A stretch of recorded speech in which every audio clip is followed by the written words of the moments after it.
What's going on? Welcome to Return to the Athlete. My name is Paul Klingen, and in this video, I'm going to show you all of my favorite lower body stretches so that you can work through tight quads, tight hamstrings, calves, hips, adductors, abductors, and then I'll even get into a little bit of low back stretches as well. So first things, we're going to go into the quad stretches that I really like. So the first one is going to be laying down, which is great because you can do this without having to do much more than just lay on the ground, watch TV, and stretch. So you want to stabilize yourself with your lower body, with your hand, and then you put your hand and your foot and cup them together, and now you're holding this stretch. 30 to 60 seconds, 1 to 3 times per day. You want to get up to 5 minutes for quad stretching per week. So you'd hold that, that's going to be one. Another quad stretch that I really like is also laying down. This is going to be laying down right here. Face down in the ground, hold this quad stretch. Again, same distance or same duration, same amount of time per week. Then the one that you're going to be most familiar with is going to be in this position. You can reach back with the opposite hand, or you can reach with the same side hand. Both's going to work.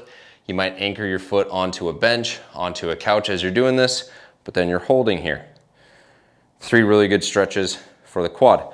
Now if I want to go into a hamstring, start on my back again. 2 options here. You can go knee to chest. This is going to be a little bit more intense, but both are going to be ways where you can get into your hamstring on your back. You'd hold that, get a little bit of shaking. That's all right there. Bring that knee in. You might even slide it outside of your rib cage to get a little bit more of a stretch there. And then if I'm going to go in a half kneeling position, I'm going to go right here.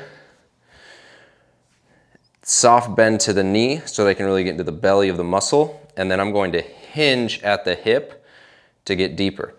I'm not just going to straighten the leg out. I'm going to stay softly bent, bring more of that stretch by hinging at the hip. All right, you can obviously stand and do that as well, but I like to do these with not a lot of standing. I can just kind of do this and chill.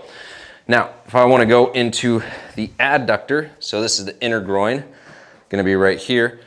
This is one that I really like. So I used to do this when I was a catcher in college, back in my yoga days as well.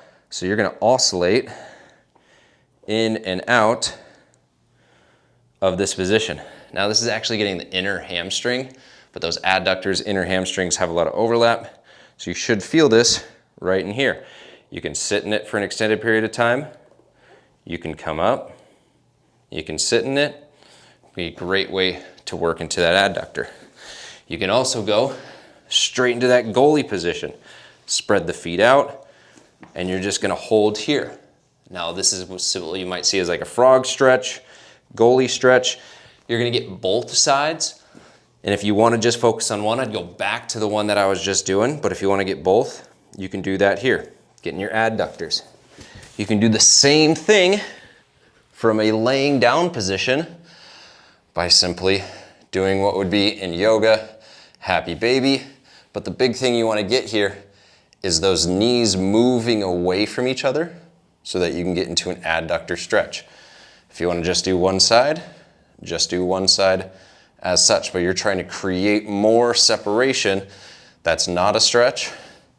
This is the stretch that you want to go for. So adductors right there.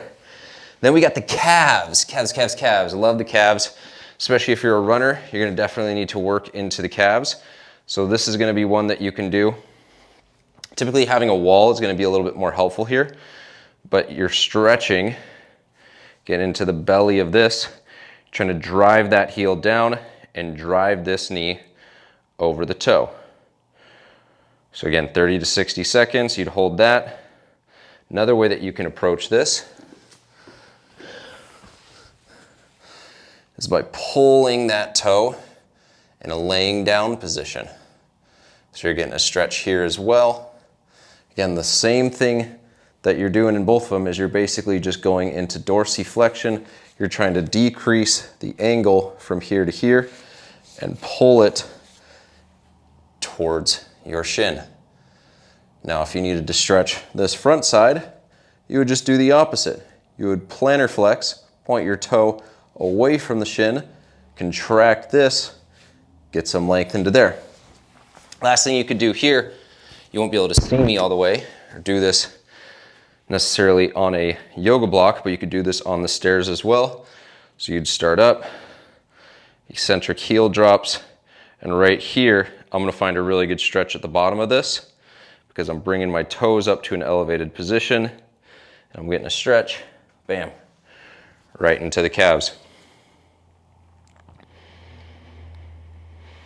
All right, last but not least, we got our adductors, getting into the glutes as well.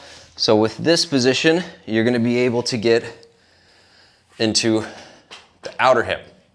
So if I'm here, that's a pretty tame version of this stretch. If I bring my knee towards my chest a little bit more, now this gets a little bit more active. Now I could also bring it into my chest, twist to the side. Here, I'll switch this way. Boom, twist to the side. Now I'm laying on my side. I'm still having the same positioning, but it's just a little bit more relaxing, I find, to be able to lay down on your side, still getting the outside of the hip. So as a recap, you've got this if you've got tight hips, this if you want to work in a little bit more. If you really want to work in, you'd go here. You can also flip it onto the other side. So if you want to get into your outer hip, you'd go into some form of a pigeon pose. So you'd be here and you'd hold. If you want to get deeper, you can work into getting deeper. If you want to stay tall, you can stay tall. But you're going to be able to work at different angles into that hip depending on what you're able to hold. So this is going to be parallel to the top of the mat if you're doing this on a yoga mat, or it's going to be perpendicular to your torso. The more that angle of the shin gets in line with your torso, the easier it's going to be, and honestly the less you'll likely feel it on your hip. So those are my go-to stretches for my lower body. You can link them all together or you can do them individually. 30 to 60 seconds, 1 to 3 rounds per session. Try to get 5 minutes per muscle group. Now those are all static stretches. You can make them active through PNF stretching. And you can check out some of the other videos on the channel or on the page for more dynamic or ballistic stretching as well.